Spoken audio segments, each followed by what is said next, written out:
don't let the size of the battle keep you from engaging in the battle. Very few people have the resources to just jump all in and position themselves in a way that will make navigating the road ahead easy. Okay, the road ahead is not easy. There's no path forward at this point where it's going to be an easy road. I mean, we have people that have warned us about a small group of powerful people intent on total control from the time of Thomas Jefferson and beyond. And you've got those warnings again from Teddy Roosevelt. You hear about this small group again through Woodrow Wilson. You got the Federal Reserve Act that was signed into law in 1913. You've got the 1920s that was just a major economic boom. Basically, the financiers saying this is what happens when you play ball with us and you do what we tell you to do. And then you have the 30s, which is this is what happens when you don't play ball with us. And that they had that big financial boom that allowed them to be able to gobble up assets, resources, and capital. And then in the 1930s, when everything collapsed, the people who had gobbled up the most resources, assets, and capital that knew what was coming, okay, they were ultimately the ultimate inside traders because they knew what they were creating. They understood what the conditions were to become. And so while some people were maybe frivolous with the money that they made in the 20s, the people that knew what was coming in the 30s, they were able to stack up their resources, assets, and capital in a way that allowed them to be able to buy up more resources, assets, and capital through the 30s. And then that allowed them the leverage that they needed to entrench themselves and their interest inside the government when FDR expanded the government in ways that had never before been seen, and we really never were able to go back from that. So you do all that, then you have the war. Then the baby boom generation is the largest generation of Americans to date. And then those baby boomers, their most influential years were the 60s. You have all of the propaganda and indoctrination that was released on the people, primarily through the avenues of entertainment in the 60s. You've pumped American pride and things like that, and female empowerment.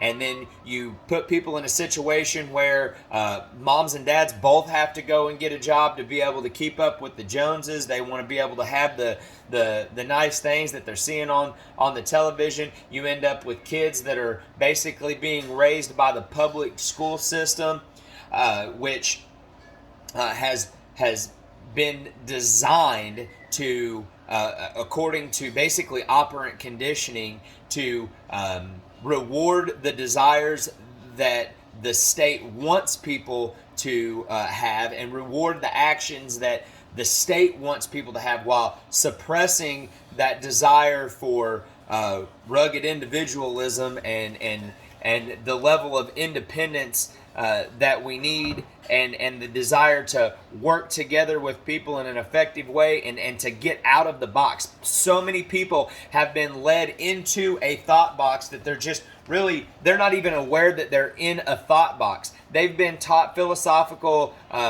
ways to think instead of how to think, and they don't even really realize it. I mean, have you ever argued with somebody who wants to accuse you of confirmation bias?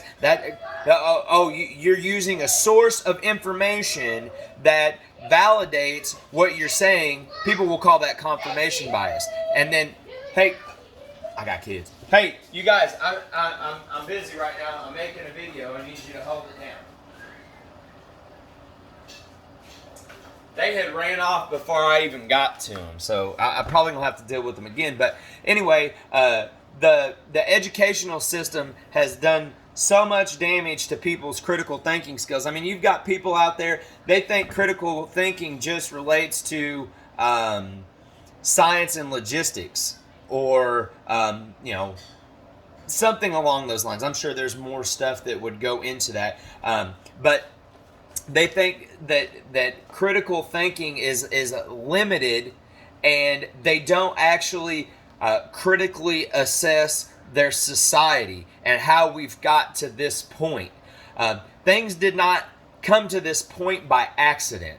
Okay, what we're seeing now is a society who has been manipulated away from the foundation of reality through essentially psychological and chemical spiritual warfare.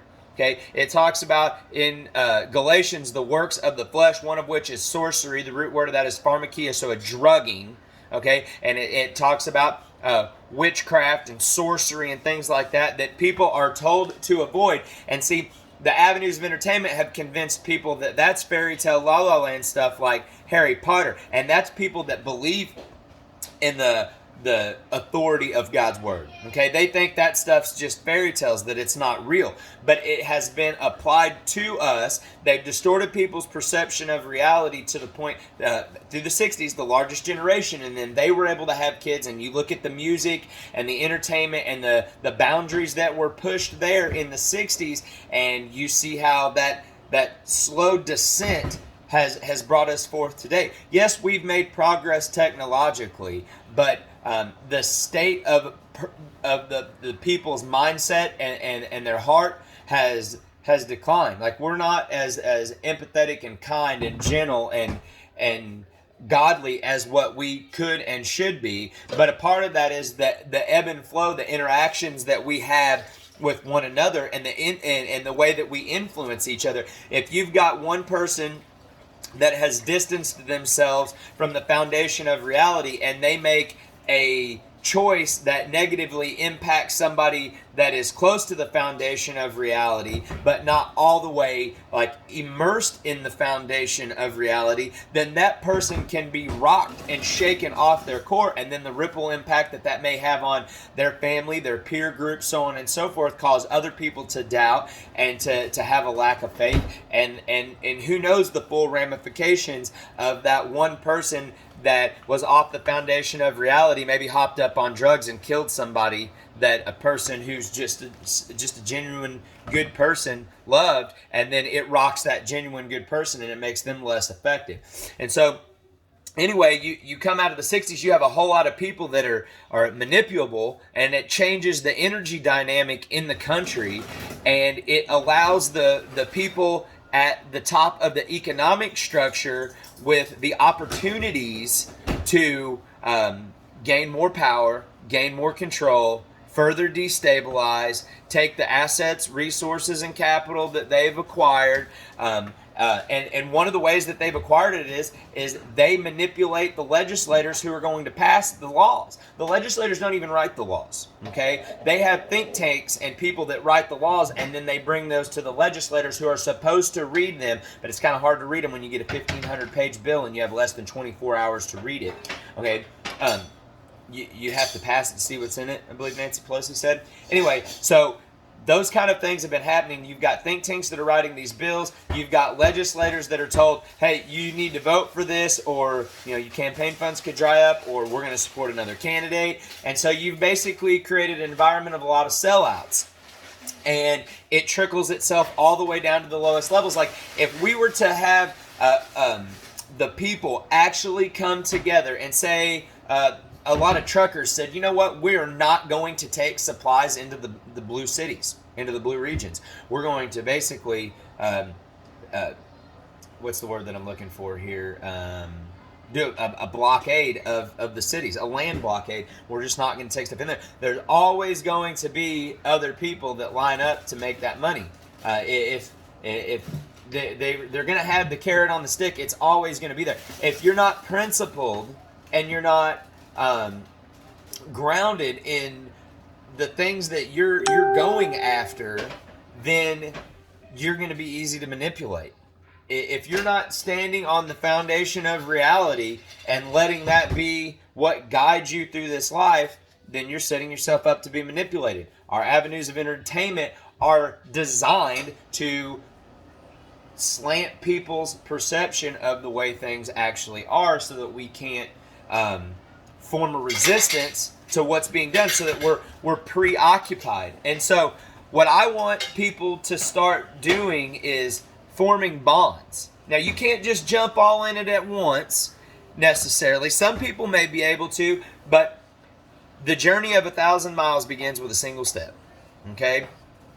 And you can't let the fact that you've got a big hill to climb keep you from acknowledging that you've got a big hill to climb and start taking those steps. It's going to look different to navigate these times for different people. But what you can do is you can start educating yourself. You can start connecting with other people. You can start inviting people over to go for walks, and to engage in conversation about things that matter, not trivial things that are essentially irrelevant in the grand scheme of things.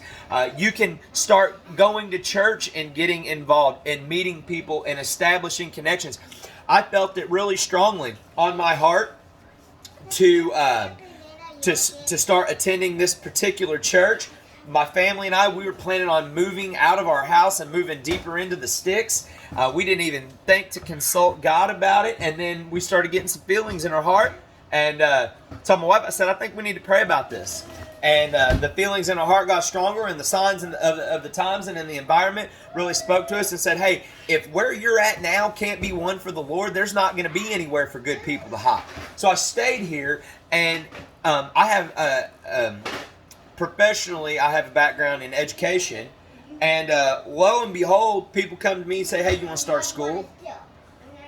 Okay, just so happens the community that I live in has never really put forth a formidable Christian school in this, and it needs to happen. I mean, you've got massive churches that are, they're more concerned with doing something abroad and handouts rather than actually building up the community in a truly effective way. Like our own house in this community is clearly not in order, but it hasn't been a priority to establish a solid Christian school. And so it just kind of fell into our lap through the interactions and relationships that we've built over the past 6 months. And been involved in our church, and I went to some different community meetings, and I've met some people that have similar mindset, that are doctors and lawyers and different things like that, and I really feel like God is leading us to set the stage for something else, because a great reset's coming. Whether we like it or not, a great reset is coming. Go look up Klaus Schwab, the Global Economic Forum. Look at the things that he said about reducing the human population to under 1 billion by 2050 at the latest, about specifically targeting white Western culture for destruction, because it's ingrained into us to resist ridiculousness, and that the whole spirit of freedom and the whole Western world and everything that came out of Christendom, the majority of those people happen to be white. We didn't pick to be this way. We were born this way. It is what it is. And so as we move forward, we're either going to have ourselves positioned to reset things on our terms and battle this for years into the future, or we're going to be put in a situation where we either capitulate or die. And so the choice is really on us. What are we doing to get ourselves locked closer to the foundation of reality that God has provided? What is God leading and guiding us to do? How can we navigate these times effectively? Folks, we cannot continue going on doing things the way that they've been done, because that's what's led us to this problem. And if you're still out there in la-la land thinking that everything that's happened in the last 18 months is just kind of one of those blips on the historical timeline where some crazy stuff happened, kind of like the times of the World Wars or Vietnam, so on and so forth, you're wrong. Okay, this is the culmination of all that, what they're trying to take humanity into. And it ain't for our benefit. It's not for we the people, okay? It's for the powers and principalities of darkness in high places, okay? It's for what they want. They serve the devil. They want to do his bidding. They've been convinced that they can become God themselves, okay? And they're fooling themselves, and they're taking a lot of fools with them. Wake up, folks. God bless.